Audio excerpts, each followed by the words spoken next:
Mesdames et messieurs, amis de la paix, c'est au nom du peuple congolais que j'accepte le prix Nobel de la paix. Prix Nobel de paix dans un pays en guerre. Beaucoup de pertes, toujours la même rengaine. Comme Haïti, beaucoup disent qu'on est maudit. C'est vrai qu'on est émotif, mais tu connais les motifs. Notre terre, nos mères souvent éventrées. Avant tout, docteur, je vous laisse vous présenter. Je m'appelle Denis Mukwege. Je viens d'un pays le plus riche de la planète. Pourtant, mesdames, messieurs, très heureux de vous retrouver encore dans le cadre de cette émission, le 4e pouvoir. Et pour ce 3e numéro, nous allons recevoir pour vous sur ce plateau l'honorable Jean-Pierre Passiza Pamba. Il est président du parti, président ad intérim du parti politique ABG, un parti du FCC, dont le ministre Jonathan Ouattara est l'autorité morale. Et puis, il est président du réseau des parlementaires africains contre la corruption, APNAC, RDC en sigle. Il est en même temps député national élu de la circonscription électorale de Popo-Kabaka. Honorable Jean-Pierre, bonsoir. Bonsoir, monsieur le journaliste. J'espère que je vous ai bien présenté. Il y a quelque chose qui manque aussi. Il faut rappeler que vous êtes aussi chef des travaux et doctorant à l'Institut supérieur du commerce. Bien sûr que oui. Je crois que ce qui a été dit est suffisant.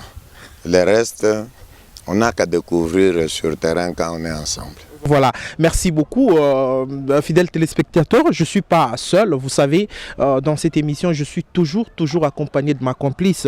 Il s'agit bien de Lucie Taboala Kibangu. Lucie Taboala, bonsoir. Bonsoir Guilain.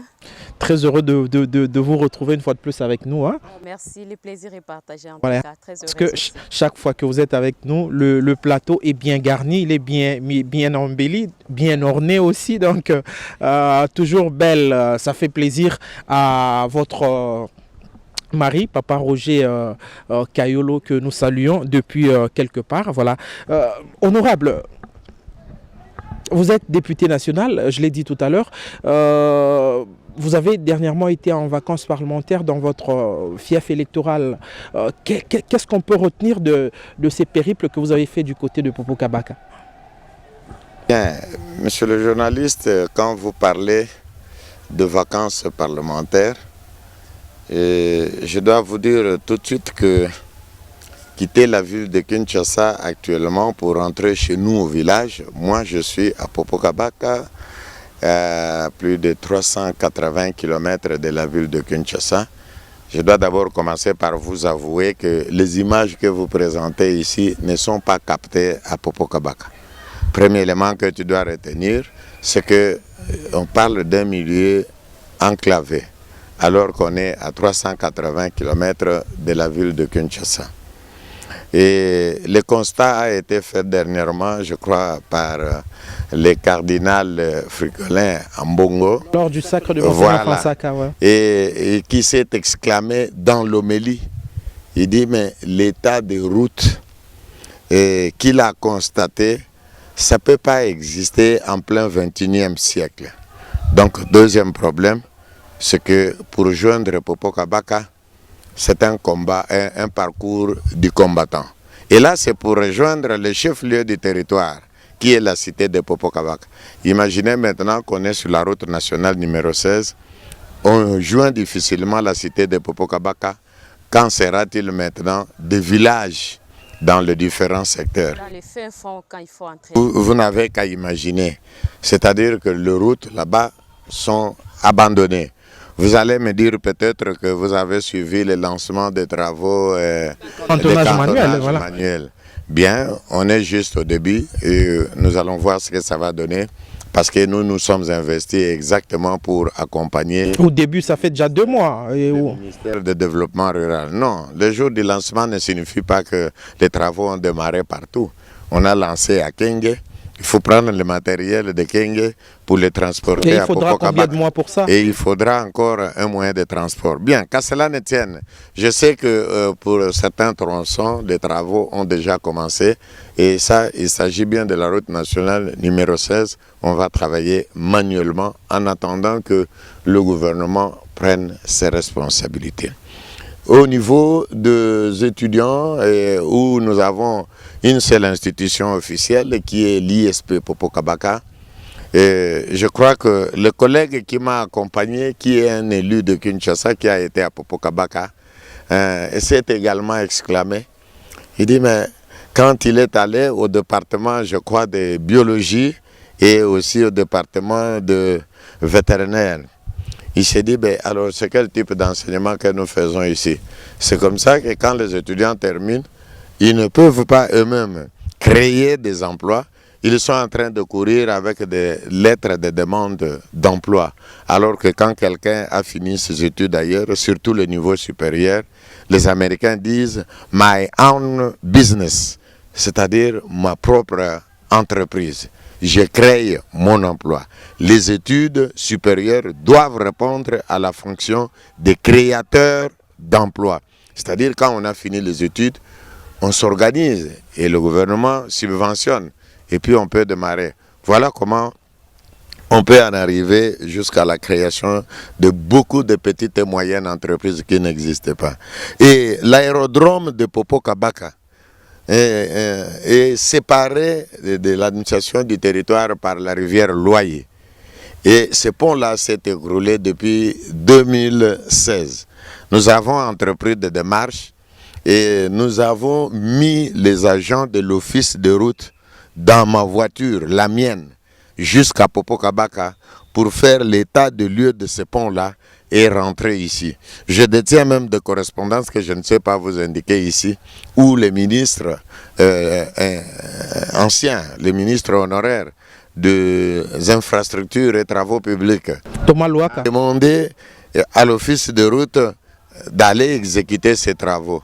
Mais jusqu'au moment où je vous parle, et le directeur de cabinet du président, directeur de cabinet adjoint du président de la République, qui est allé participer au sacre, est allé avec moi, y compris 2 ministres, celui de développement rural et celui de pêche et élevage, plus un autre. Je vous dis, au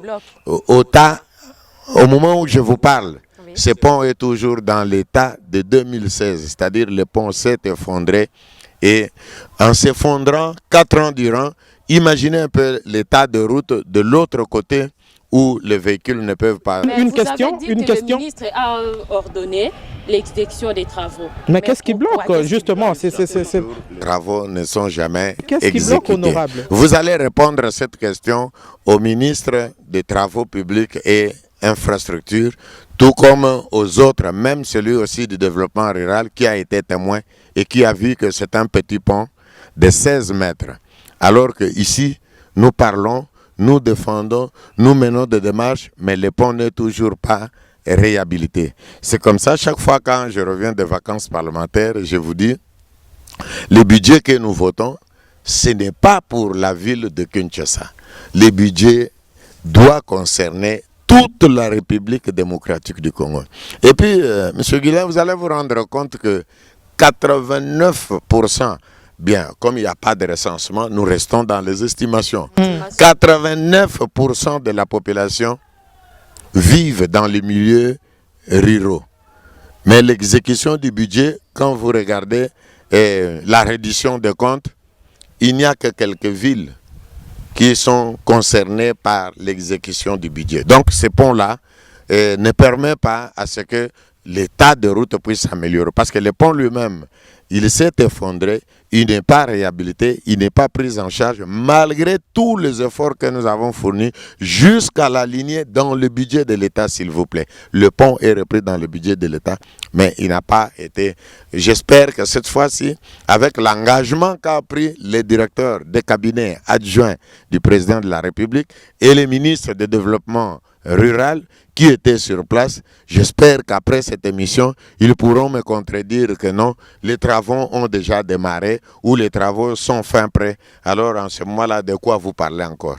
Sinon, jusqu'au moment où je vous parle, je continue à courir dans le bureau des uns et des autres pour que ce pont, qui se trouve à 380 km de la ville de Kinshasa, soit réhabilité et que l'on puisse continuer les travaux de cantonnage manuel pour cheminer vers le territoire de Kassongololo. Honorable. C'est-à-dire que ce sont deux territoires qui ne sont pas en contact maintenant depuis 4 ans à cause de ce pont-là. Honorable, j'ai suivi votre épilogue, mais il y a une question qui taraude mon esprit. Oui. Je voudrais savoir, premièrement, je rappelle que vous en êtes à votre 3e mandat Bien comme sûr que oui. député national, mais est-ce que cette population continue de croire encore en vous lorsque on voit que les conditions dans lesquelles ces populations vivent ne font que se dégrader? Vous ne pouviez pas me poser cette question si vous avez suivi toutes mes interventions, que ce soit lors de la présentation du budget, que ce soit lors de mes vacances parlementaires, que ce soit dans les autres travaux que nous effectuons, soit en commission, soit en plénière de l'Assemblée nationale ou d'autres interventions. Parce que le député a 2 missions essentielles: légiférer, voter les lois et contrôler le gouvernement. Cette question-là, c'est au gouvernement de la République, parce que tous ceux qui sont au gouvernement, ils parlent au nom du peuple. Alors que nous, les élus que le peuple a envoyés au Parlement, nous déposons des rapports de vacances parlementaires. Nous votons le budget de l'État et où nous prévoyons les actions qui peuvent soulager tant soit peu la population. Mais au niveau de l'exécution, aujourd'hui nous sommes au mois de septembre. Sur le budget de 11 milliards, pose la question sur ce qui a été fait en milieu rural. Vous allez évoquer la Covid. La Covid ne doit pas devenir un prétexte. Parce que la Covid a commencé au mois de mars, mais ce qui pouvait être fait janvier, février ou avant le 15 mars. Et puis maintenant, on a, je crois, repris le travail. Depuis qu'on a repris le travail, pouvez-vous évaluer ce qui a été fait en milieu rural? C'est pour autant dire que cette question va tout droit au gouvernement de la République. Parce que si vous m'opposez, vous me mettez en face des ministres, je vais vous brandir tout ce qui a été mené comme démarche pour que ce pont soit réhabilité, mais sans qu'il le soit aujourd'hui. Donc, il y a répartition des tâches au niveau des institutions de la République. Le Parlement légifère et contrôle l'exécutif. Le gouvernement de la République, c'est au gouvernement de la République qu'il revient la tâche, n'est-ce pas, de construire et de réhabiliter le pont et toutes les autres activités après que nous ayons voté le budget. Et surtout que le budget constitue l'outil principal de la gestion pour un gouvernement. Voilà, je vais, l'occasion faisant de la fin, je voudrais qu'on puisse directement parler d'un dossier qui fait jaser. Avant de passer à ce dossier-là, il faut d'abord lancer un appel aux membres du gouvernement qui me suivent et qui sont concernés, et à ceux qui vont encore descendre pour dire que non, attention, nous sommes une famille politique, nous sommes de l'opposition, nous sommes de la majorité, vous allez nous donner le mandat. Maintenant, l'élu du peuple est en train de poser un petit problème, tout simplement d'un pont de 16 mètres qui traîne depuis 4 ans. Voilà, je voudrais qu'on parle un peu du dossier Boukangalonzo qui se trouve dans la province du Kwango, dont vous êtes originaire. Le Premier ministre était descendu il y a peu avec toute une délégation du côté de Boukangalonzo et un constat amer a été fait par Sylvestre Ilunkamba. Il a dit qu'il a eu des larmes aux yeux parce que l'argent de l'État a simplement été dilapidé. Plus de 200 millions de dollars qui se sont envolés comme ça et on n'a pas vu les retombées pragmatiques de ce parc agroalimentaire. Honorable Passisa Pamba, aujourd'hui, où en sommes-nous avec ce dossier, vous qui êtes dans une dynamique de lutte contre la corruption? Monsieur le journaliste, est-ce que vous avez effectivement vu les larmes du Premier ministre? Bon, écoutez, les voilà. larmes Je voulais qu'on en vienne là exactement, parce que c'est ça que moi j'appelle des larmes de crocodile. Nous devons être sérieux. Celui-là, c'est un Premier ministre de la République. Il a été précédé par un autre Premier ministre ou d'autres Premiers ministres. Lorsque il fait un constat pareil, où il constate que le fonds de la République n'ont pas servi assez à quoi pour ils sont sortis, je pense, à mon humble avis, à son retour ici, il devait actionner le mécanisme dont il détient le pouvoir. Quels sont ces mécanismes? Il devait d'abord soit envoyer des équipes pour s'assurer de la transparence dans la gestion des fonds qui ont été mis à la disposition de ce projet. Il devait s'imprégner des objectifs préalables qui ont milité pour l'élaboration de ces projets. Les niveaux d'atteinte de ces objectifs, en réalité, c'est une évaluation qu'il devait faire. Parce que au stade actuel, la Covid vient de démontrer que un projet comme celui de Bukangalonzo aurait été une solution, une pièce de rechange des importations qui aujourd'hui privent à l'État congolais de milliers de devises. Si ce projet-là avait fonctionné, et à partir du moment où il n'a pas fonctionné, on devait approfondir les investigations pour voir quelles ont été les difficultés, quelles sont aujourd'hui les opportunités, quelles sont les perspectives d'avenir. Et dans la gestion, s'il y a eu mauvaise gestion, s'il y a eu détournement, mais on doit poser la question. Il y a ce projet. À qui on doit poser la question? Vous pensez que ce projet-là est tombé du ciel? Il a été élaboré, il a été piloté par le Premier ministre, parce qu'à l'époque, je me rappelle, quand nous sommes allés au niveau, j'ai déjà répondu à une pareille question auprès des journalistes qui m'avaient interrogé. À l'époque, nous étions allés voir le ministre en charge de l'agriculture pour lui dire, monsieur le ministre, vous partez au Kwango, vous parlez du parc de Bukangalonzo et nous, les notables du Kwango, nous sommes ici, vous ne nous associez pas. Parce que nous devons bien comprendre les intérêts de riverains avec l'établissement d'une grande structure comme celle-là. Le ministre de l'Agriculture nous dira, le parc est géré à partir de la primature. Et à la primature, aucune information. Je rappelle que c'était le Premier ministre Matata Mponyo voilà, qui a aucune demandé information n'a filtré. Il a demandé. Il a demandé ça à qui? Parce qu'il était là. Il a fait un point de presse, il a demandé pour dire que... Alors, pourquoi maintenant le Premier ministre actuel devait-il couler des larmes? Parce qu'il a sollicité un audit. C'est que l'audit, en principe, aujourd'hui, à la date d'aujourd'hui, il ne pouvait pas s'arrêter au constat. Il ne pouvait pas s'arrêter au constat. À partir du moment où il est arrivé sur place, qu'il a constaté, le pouvoir ne se plaint pas. Le pouvoir s'exerce. Et donc, s'il a versé des larmes, pour moi, je dis que c'est un non-lieu. Il ne peut pas. Si lui verse des larmes, et maintenant, moi, lui, je vais faire quoi? Que fera maintenant la population qui a été flouée? Au contraire, sa présence là-bas a été un réconfort pour le peuple congolais. Ils se sont dit, voilà, ils viennent de se rappeler quand même qu'il y a de gros investissements qui ont été faits ici. Pour moi, aujourd'hui, au niveau de ce parc, quelle pouvait être la solution? De ce constat malheureux du Premier ministre, des investigations approfondies. On connaît maintenant les tenants et les aboutissants. On sait dire, par exemple, quelles sont les difficultés qu'a connues l'exécution de ces projets. Et comment faire face à ces difficultés, parce que ces projets demeurent d'actualité.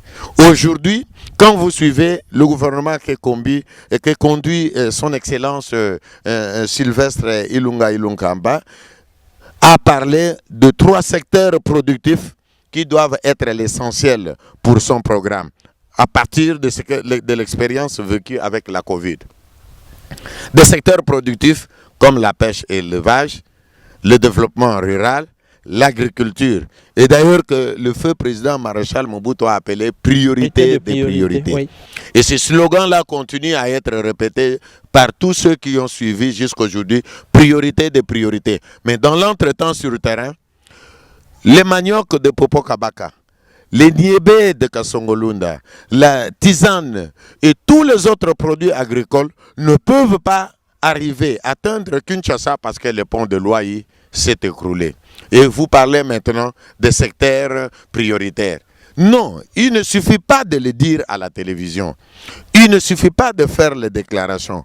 Tout ce que nous voulons maintenant, c'est la mobilisation des recettes, de moyens financiers qu'on doit mettre à la disposition de ces ministères pour que nous puissions évaluer les derniers trimestres du gouvernement Ilunga Ilunkamba. Donc pour ce qui est de Bukangalonzo, pour moi, à la date d'aujourd'hui, l'on doit procéder à des investigations très très sérieuses. Au moins, vous avez quand même une idée aujourd'hui sur ce qui a bloqué pour que ce projet puisse découler. Vous avez comment le savoir, parce que les informations ne concernaient qu'un cercle restreint de gestionnaires.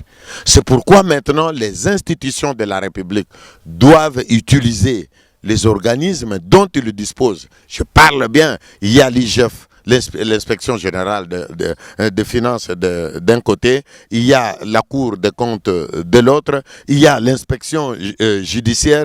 Tous ces organes dont dispose le Premier ministre, ce sont ces organes qu'il doit mettre sur ce parc pour que le Congolais qui ont cru forcément à ces projets puissent se retrouver soit en les relançant, soit en disant que non, il n'est plus utile maintenant, faisons autre chose et qu'on investisse autrement dans la province du Kwango. Surtout qu'au niveau de l'élevage, nous avons des terrains et où on peut pratiquer l'élevage, et à cause également de sa proximité de la ville de Kinshasa, si on produit à Bukangalonzo, les premiers grands bénéficiaires, c'est la population de Kinshasa. Mais vous comprenez donc toute l'importance à ce que ce projet puisse être réhabilité. C'est ça l'objectif. Pour moi, si j'insiste sur ce projet, on doit créer de nouveaux emplois.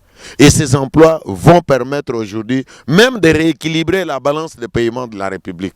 Parce que si Bukangalonzo fournit toute sa production dans la ville de Kinshasa, on va réduire peut-être de moitié les importations, sinon on va effacer ces importations et les devises qui servaient à l'importation peuvent servir maintenant à un autre investissement pour que nous puissions parler de l'émergence. Merci Jean-Pierre Passisa-Pamba. Nous allons à présent entrer dans le deuxième sujet de notre entretien d'aujourd'hui. Je voudrais pour la première question de cette seconde partie donner la parole à Lucie Tabouala pour poser sa toute première question. Honorable, vous avez parlé de mission d'un député. Et là, vous avez dit qu'il a aussi mission de légiférer. Il a aussi mission de légiférer. Et à ces propos, vous avez déposé une proposition de loi modifiant et complétant les décrets du 30 janvier 1940 portant Code pénal congolais. Honorable, pensez-vous que c'est opportun maintenant, 80 ans après? Oui, merci beaucoup pour cette question. Sur le plan législatif, je dois vous dire également que nous avons fait notre travail. En ce qui concerne, ce n'est pas le dépôt, madame. Nous avons déposé, la proposition de loi est passée en plénière et nous l'avons défendue. Ce qui est resté tout simplement, elle a été déclarée recevable par la plénière de l'Assemblée nationale. L'étape qui est restée maintenant, c'est au niveau de la commission PAJ où on va apporter des amendements, des améliorations pour que cette proposition de loi devienne une loi après être adoptée et qu'elle puisse servir d'outil cheville pour la gestion de la République. Il s'agit bel et bien de la proposition de loi modifiant et complétant le code pénal de 1940 tel que modifié et complété à ce jour. Là, il s'agit bien d'une proposition de loi de lutte anti-corruption. Pourquoi la lutte anti-corruption? Depuis l'avènement de l'actuel président de la République, du matin au soir, vous voyez, je vois une image qu'on brandit à la télévision. Il vous fait ça. Il veut que le Congolais change de comportement. Il veut que le Congolais puisse aimer le Congo.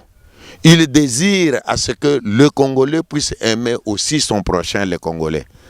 Parce que la rébellion que nous constatons auprès de gestionnaires de ces pays, à quelque niveau que ce soit, je dis bien à quelque niveau que ce soit, l'exemple de Bukangalonzo en est une illustration.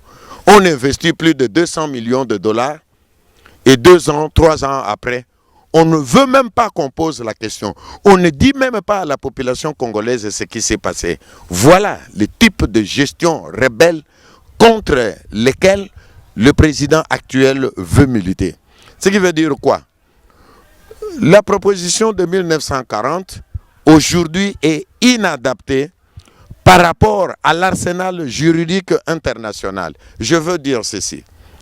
La République démocratique du Congo a ratifié aujourd'hui la corruption. Il a également ratifié la Convention de l'Union africaine sur la lutte, la prévention et la lutte contre la corruption, ainsi que le protocole de la SADC. Et vous avez vu qu'il y a également le code minier qui a été révisé, le code forestier. Il y a un arsenal juridique qui ne correspond plus au code pénal. Et c'est là qui n'est plus adapté aux réalités. C'est pour cette raison que nous avons jugé utile de revisiter tout simplement ce code en vue de l'adapter. D'abord, à la philosophie du président actuel qui parle des antivaleurs et de la lutte contre la corruption. Non seulement à ce niveau-là, mais aussi pour l'adapter. Nous allons prendre quelques exemples, nous en avons déjà évoqué. En réalité, lorsque par exemple, on ne sait pas définir dans l'ancien code ce que c'est un agent public de l'État, nous avons pensé qu'à ce niveau-là, il fallait donner une définition claire, que nous avons puisé même, je crois, moi je ne suis pas juriste, je ne retiens pas le terme. Donc nous avons redéfini les mots agent public de l'État de telle manière que les juges, quand vous êtes en face du juge, il suffit qu'il vous pose la question, que faites-vous? À travers cette définition, il sait dire directement que vous êtes agent public de l'État ou toute autre personne. Parce que la corruption ne concerne pas seulement l'agent public de l'État, mais elle concerne également toute autre personne. Donc on a englobé, on a redéfini. De deux, il y a un élément nouveau. Par exemple, la durée de prescription. Dans ces codes-là, la durée de prescription ne pouvait pas dépasser 10 ans. Il va falloir que vous expliquiez, pardon honorable, vous expliquiez ce que la prescription, parce que c'est aussi un terme technique. C'est ce que je voulais faire exactement. Oui. Par exemple, si quelqu'un a commis un fait, une infraction ou un fait de corruption, 10 ans après, s'il n'a pas été jugé, s'il n'a pas été condamné, ça tombe. Voilà, ça tombe. Et l'innovation d'ailleurs, la principale innovation dans cette proposition de loi, c'est que si quelqu'un a commis un fait infractionnel par rapport à la corruption, parce qu'ils ont l'habitude de détourner, de voler et de se soustraire de la justice en attendant le délai de 10 ans.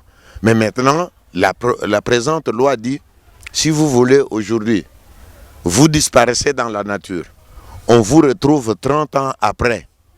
Dès qu'on vous retrouve, vous êtes redevable vis-à-vis du peuple congolais. C'est-à-dire que nous avons rendu les délais de prescription, nous l'avons rendu beaucoup plus long et nous l'avons appelé l'imprescriptibilité de l'action du fait de corruption. C'est-à-dire que vous pouvez aller où vous voulez. Et nous avons insisté sur le fait que le jour où on vous attrape, même si vous avez besoin de soins de santé, qu'on vous condamne d'abord à restituer les biens de l'État, à rendre justice au trésor public, même si vous voulez mourir, vous pouvez mourir.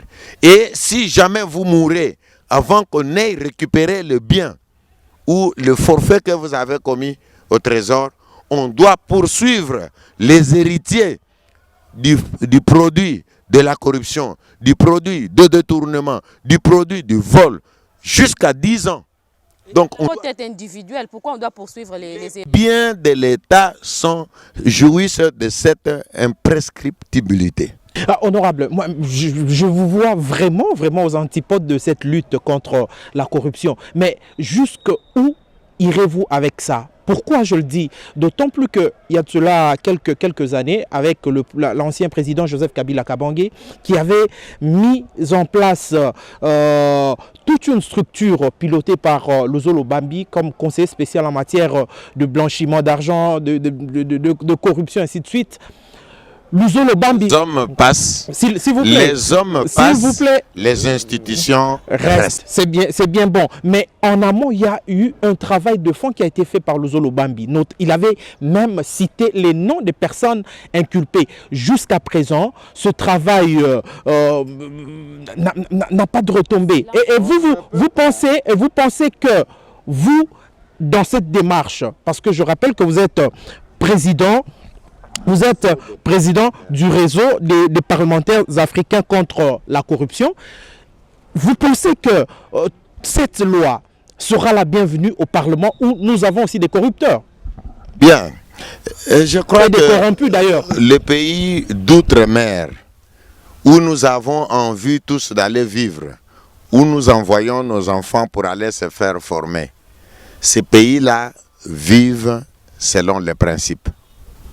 Les principes sont au-dessus des hommes. Dans notre pays, on a eu tendance à ce que les hommes soient supérieurs ou au-dessus des principes. Quand je vous parle de la loi maintenant, la loi est impersonnelle. Cette loi n'est pas votée contre une personne.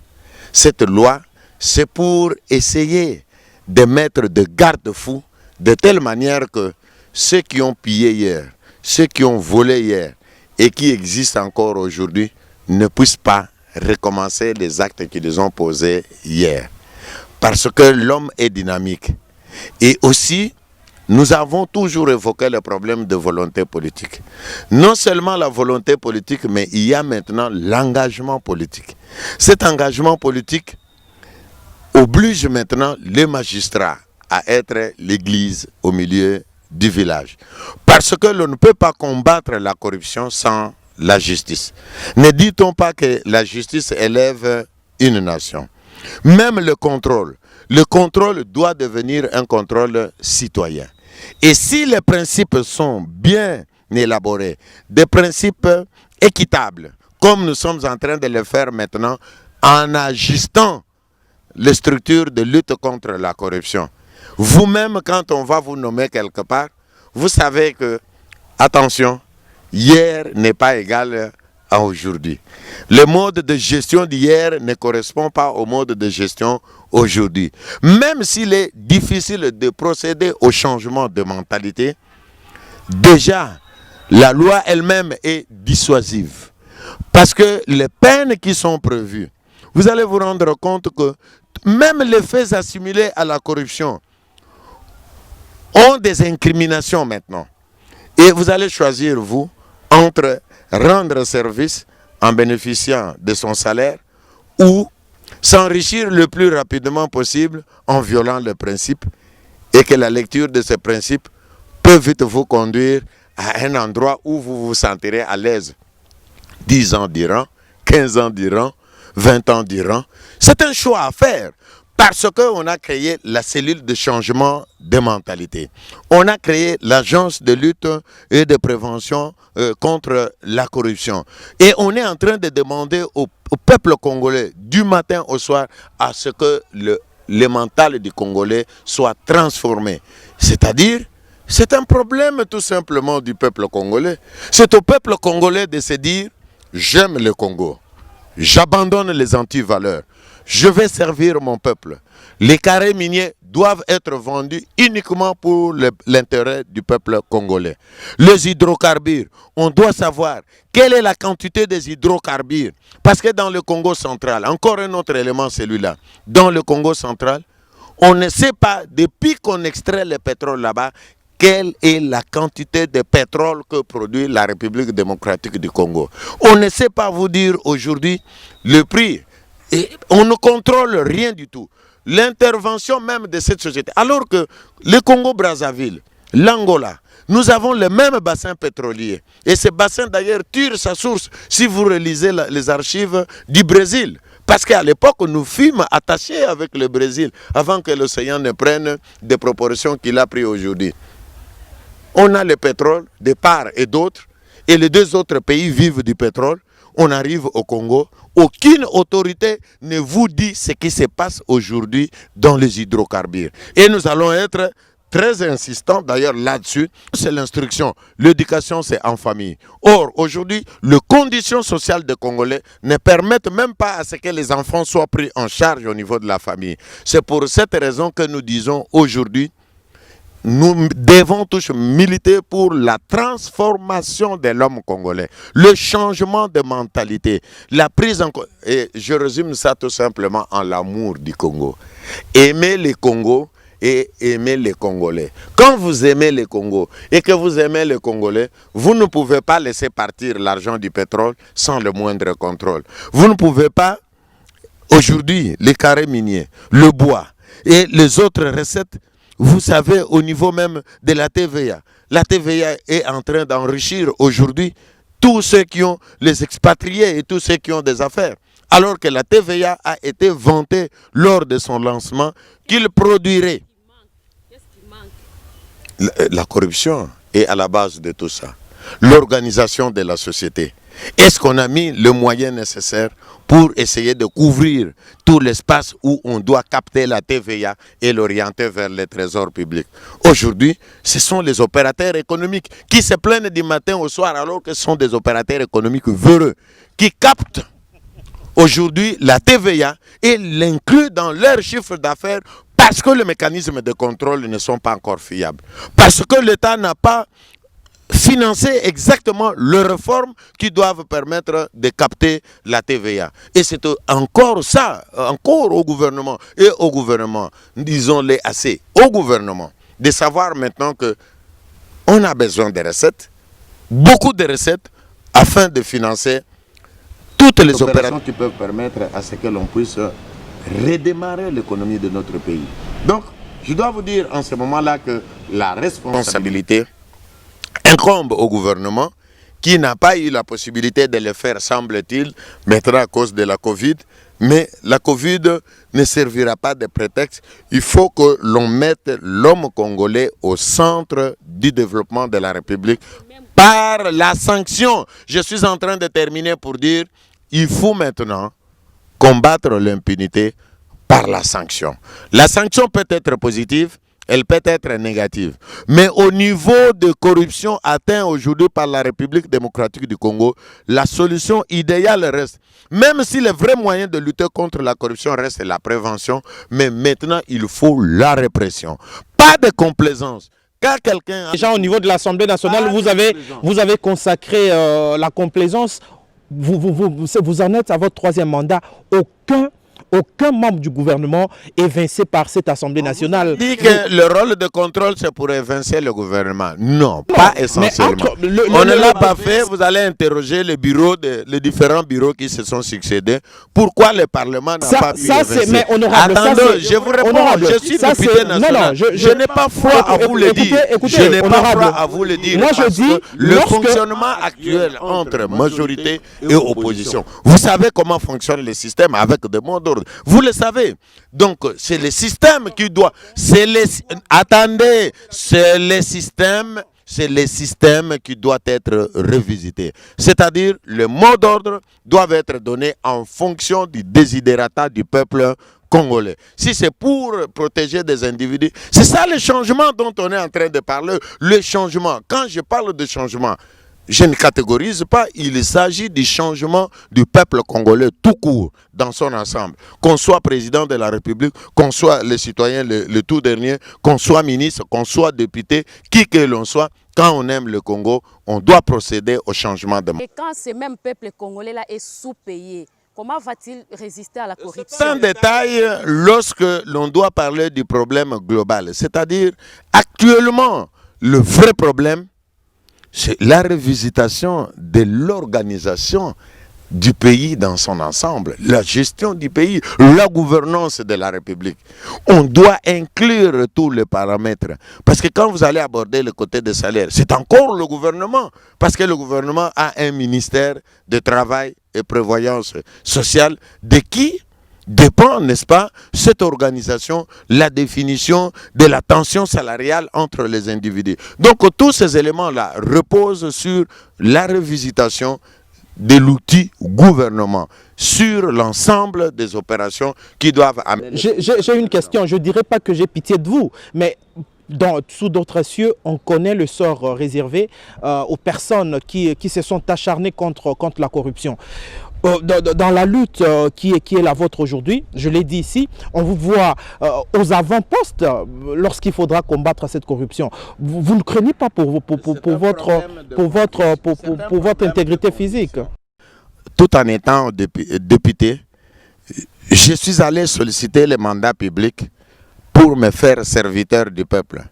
À un certain moment dans l'action politique, dans le combat qui est le mien, j'ai senti que les actes tels qu'ils sont posés au niveau du Parlement étaient antipathiques avec la volonté de cette population.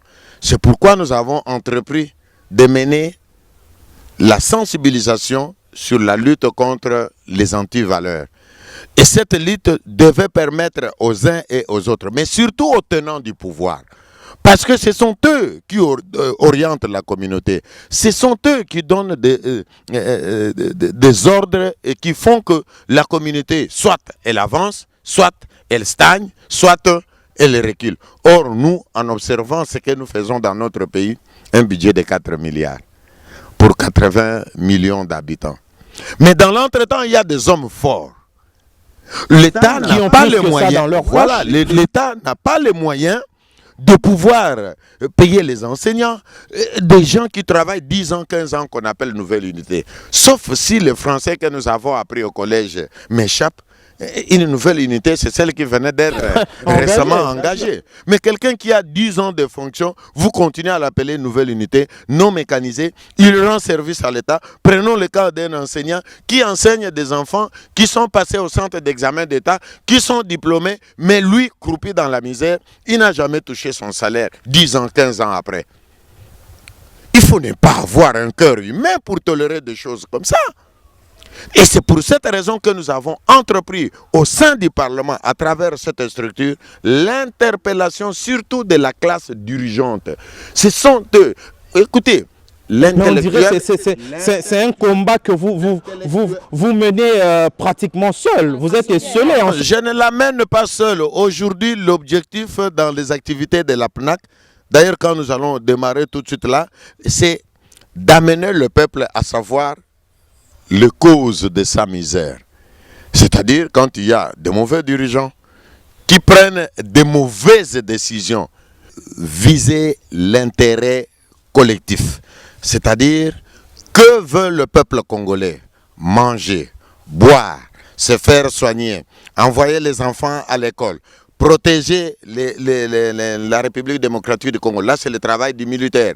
La police, sécurité, les personnes et leurs biens. Quand on satisfait à tous ces besoins, quand les politiques publiques répondent à ces impératifs, voilà pourquoi il faut être président de la République, voilà pourquoi il faut être premier ministre, voilà pourquoi il faut être membre du gouvernement, voilà pourquoi il faut être parlementaire, voilà pourquoi il faut être directeur général et j'en passe. Sinon, si ce n'est pas cette mission-là, en principe, on doit avoir la sincérité et l'amabilité de déposer. Parce que sur 80 millions, on peut toujours trouver des gens qui peuvent se rendre disponibles et travailler pour l'intérêt de la collectivité. Une question? Ah voilà, honorable, vraiment nous sommes en train de chuter dans cette émission. Je sais que vous êtes enseignant de formation et de métier. Il y a beaucoup à dire par rapport à ça. Mais il y a un livre parce que... Oui, là je saisis directement, monsieur le journaliste. D'ailleurs, au niveau du réseau des parlementaires africains contre la corruption, je vous informe qu'il y a... Vous m'avez tiré le verre par le nez. 4 livres, mais le tout dernier, c'est par rapport à cette lutte que nous avons engagée. Le premier, je parle de 2 seulement. Le premier concerne les parlementaires et la lutte contre la corruption. Le second parle des instruments juridiques de lutte contre la corruption. Là-dedans, c'est un livre que nous comptons vernir un de ces 4 matins. Il suffit seulement qu'on ait un peu de moyens. Je pense que vous serez invités. Je ne vous livre pas encore le contenu de ce que nous allons faire dans les jours à venir. Le livre est disponible. Il a été édité à la maison Droit Afrique à Paris. Voilà, fidèles téléspectateurs, pour vous qui venez de nous prendre en cours, je rappelle que nous sommes en train de recevoir sur ce plateau Jean-Pierre Passisa-Pamba. Il est député national, élu de la circonscription électorale de Popo-Kabaka.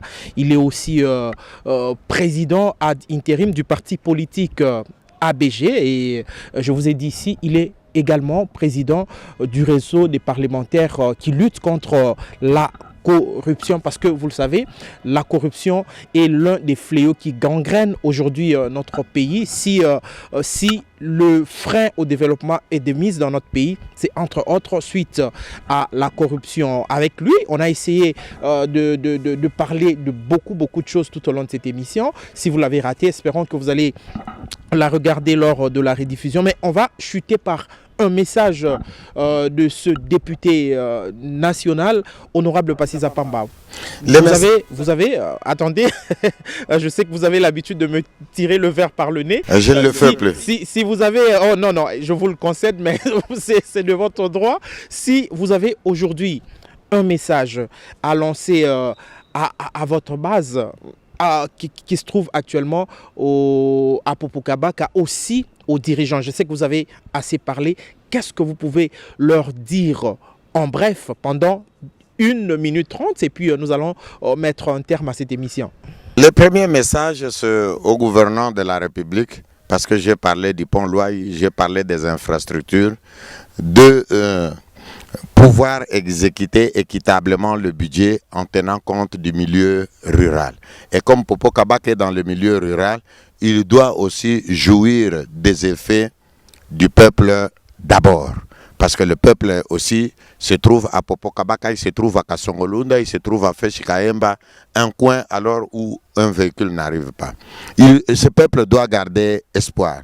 Quant aux dirigeants de la République, ils doivent travailler pour la transformation de l'homme congolais.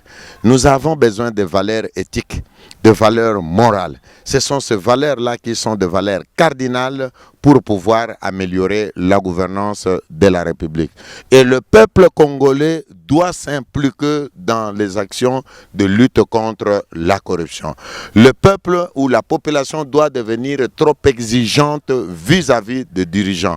Parce que nous n'avons pas la culture de redevabilité, le peuple doit fournir un gros effort pour s'approprier la lutte contre la corruption et demander des comptes à tout celui qui a bénéficié d'une escarcelle de pouvoir. Un petit mot en lingala, en Kiyaka.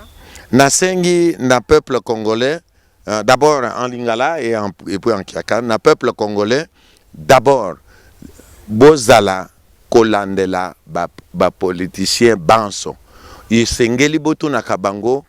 Yo to tchaki yo ozali député, yo to tchaki yo ozali ministre, yo to tchaki yo ozali président de la République, biso bato to tindaki yo ozo salela biso nini. Il faut que tuna mutu na mutu soka ye alobake bisika botinda ingai tala na sali boye tala boye na koki tala boye na kokite sur base ya évaluation soki bolingi bopesi ye mandat mususu soki bolingi te bocheye pembeni parce que toza 80 millions d'habitants. Alors en ce qui concerne lutte ya kobundisa kanyaka ezali likambo ya moto na moto parce que nani azoko souffrir plus pona likambo ya kanyaka ezali ngai na yo. Ba o bazo tambla na mituka minene te o nyonso tu eza fumé. Donc esengeli toto na bango mituna bosombi mituka wana wapi oyo bosombi pona population wapi nzela bobungisi pote biso to kwa wapi ba compagnie e bokeli. Voilà ceux qui moyibi batiki yango kuna pe tokozwa abana bangu wangengo wa kempote kieno benukulu le fait kala ya kiesi le simba ba fumu beno mais le fait zayanga ndi konsu mutu wana ndi ifumu lo heka ko fait ko sahana ma compte surtout au président de la République ko ba membre ba gouvernement ko ba membre ba parlement lu ba yulo ndi ki kuma lu ta kondo yidikila pon ya luai ki kuma lu ta kondo ko to yidikila nzila musande betu to takanga ipati to takanga yonguba ya madeso musande betu to kala yompongo bosulunia zabeno lu sala kempote ben boss.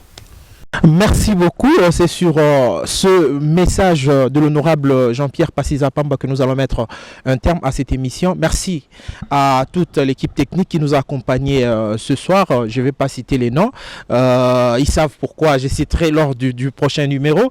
Merci à l'honorable Passisa Pamba. C'est une première présence dans cette émission. Je crois que vous en deviendrez le principal, un habitué, parce que franchement, on n'a pas seulement eu à écouter un homme politique, mais on a aussi eu à écouter un enseignant. Nous aussi, journalistes, je suis persuadé que nous sortons de cette émission édifiés par rapport à tout ce que vous avez dit. On vous remercie sincèrement pour cela. Tu remercies ZM. Voilà. Voilà, on vous en prie. Et puis, merci beaucoup à ma complice, à Madame Lucie Tabouala Kibangu Kayolo. Parce que authenticité oblige. Donc, merci à elle. Merci, Madame. Et il ne reste qu'à vous dire de rester branché au programme de votre chaîne. À bientôt. Mesdames et messieurs, amis de la paix, c'est au nom du peuple congolais que j'accepte le prix Nobel de la paix. Prix Nobel de paix dans un pays en guerre. Beaucoup de pertes, toujours la même rengaine. Comme Haïti, beaucoup disent qu'on est maudit. C'est vrai qu'on est émotif, mais tu connais les motifs. Notre terre, nos mères souvent éventrées. Avant tout, docteur, je vous laisse vous présenter. Je m'appelle Denis Mukwege.